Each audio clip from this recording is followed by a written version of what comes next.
أعوذ بالله السميع العليم من الشيطان الرجيم. بسم الله الرحمن الرحيم. الحمد لله رب العالمين والصلاة والسلام على أشرف الأنبياء والمرسلين سيدنا محمد وعلى آله وصحبه أجمعين. My dear respected brothers and sisters and our teachers, Assalamu alaikum wa rahmatullahi ta'ala wa barakatuh. MashaAllah, the president of Muna asked you if you would support him, and then when he said takbir, it sounded like you were still sleeping. So on his behalf, are you ready to help Muna? Takbir! MashaAllah. The session, this particular session is designed under the theme of a verse in the Quran that is especially important to us in these days. Where Allah subhanahu wa ta'ala says, وَكَذَلِكَ جَعَلْنَاكُمْ أُمَّةً وَسَطًا لِتَكُونُوا شُهَدَاءَ عَلَى النَّاسِ وَيَكُونَ الرَّسُولُ عَلَيْكُمْ شَهِيدًا. That indeed we have created you. We have created you as a balanced nation.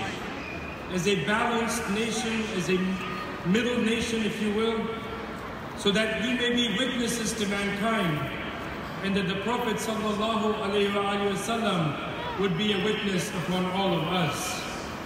We are over 1455 some years since the first revelation of the Quran began.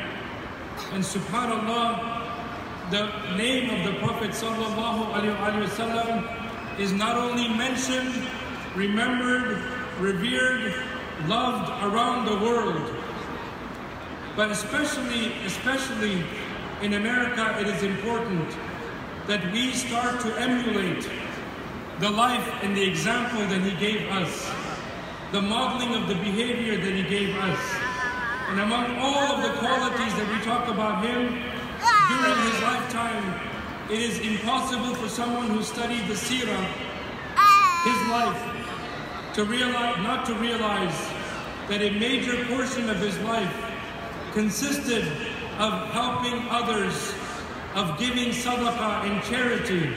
So much forbearance did he have, so much hilm and patience did he have, that even in the incident when a Bedouin, an Arab, a nomad if you will, found him, and the Prophet peace be upon him had a shawl on his shoulders, and this shawl is not like the shawl that we know now that has been softened by the fabric.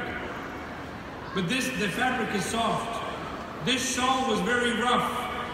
And if you don't know what I mean, if you have children who consistently drop their towels after taking a bath in their room somewhere, and then you find them the towels after a week or two, you know how dry and ugly it feels?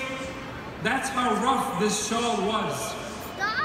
And this man startled the Prophet peace be upon him by pulling on this shawl. And then in the pulling of the shawl, he caused a bruise on his back and the redness that appeared. And then on top of all of that, he didn't say, Ya Rasulullah, he said, Ya Muhammad, or O Muhammad, sallallahu alayhi wa sallam. The Prophet peace be upon him in that moment was startled, had been somewhat bruised, and then was being referred to in this disrespectful way. And the man said, give me from that which Allah has given to you, which meant give me some of the sadaqah. And the Prophet peace be upon him did not become angry, did not become upset.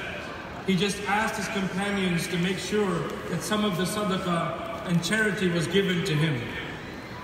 And he didn't actually exact revenge of any kind. The man was able to just receive his sadaqah and leave.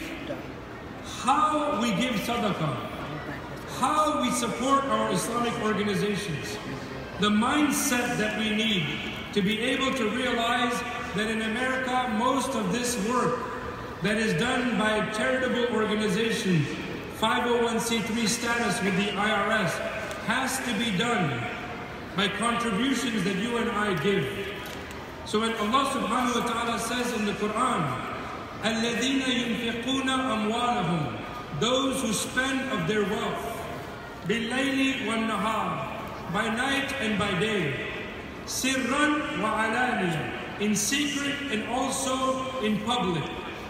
In secret is often how you do it. You do it by going on a website, clicking a button. Nobody actually knows you did that, but it goes directly to the organizations. And in public is when you raise your hands here in gatherings like this. Allah is mentioning both of those people. Those who are giving it privately, secretly, if you will. Even here, if you never raise your hand, the angels will record it. But also He mentions those who give it publicly. Only you and I made it backwards by culture, by somehow saying if somebody raises their hand, it's like they're showing off. No. In Islam, giving is a very public exercise. It's a way to motivate and encourage each other. Imam Siraj Hafidhullah was mentioning all of the different prophets of Allah subhanahu wa ta'ala, and you were responding with the anglicized or English name and the Arabic name. If I say to you the companions, you will do the same. Do you remember? How do we know how much of his wealth did Umar ibn al-Khattab radiyallahu ta'ala anhu bring when the Prophet, peace be upon him, asked for sadaqah and donations? How much did he bring? Umar ibn al-Khattab radiyallahu ta'ala anhu. How much? Half. How much did his partner in racing towards Allah, Abu Bakr as-Siddiq radiyallahu ta'ala anhu, siddiqa, by whom charity, the proof of charity was there, how much did he bring? Everything. Everything. I've learned whatever I've learned in encouraging and motivating people to donate in the path of Allah from people like our beloved Imam Siraj Wahaj, and I've never been to one gathering where he said to someone, I need you to give half of all of your wealth, and I've never heard him say, I need you to give all of your wealth. It's always only been a portion of what, after you've given your zakat, which is obligatory, spent on your family, and then how do you come to donate and to support all of the great organizations, and especially organizations like Munna. So tonight, in the next few minutes, before we get to our other two speakers, Imam Zaid and Imam Omar Suleiman, Imam Zaid Shakir and Imam Omar Suleiman, we have this middle portion.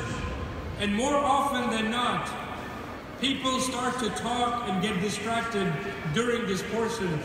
So I need you to do a few things. Number one, renew your intention and say, oh Allah, while I'm sitting here in this room, I may be distracted, but help me to focus all of my energies and my intention on supporting Munna. Do that privately. Make that intention. Number two, be fully convinced with every cell in your body that not one penny raised tonight, not one penny more or less raised tonight, will be raised except what Allah subhanahu wa ta'ala has already written. You have to believe that. People get very disenchanted, very depressed when things don't go the way they want them to go. But I am witness to every gathering where people planned and planned and planned, but they did not encourage prayer and dua, and Allah tested them in different ways. And I am witness when people focused only on dua and doing all the efforts needed to succeed, and Allah blessed them with beyond whatever the goal was. Munna is your organization.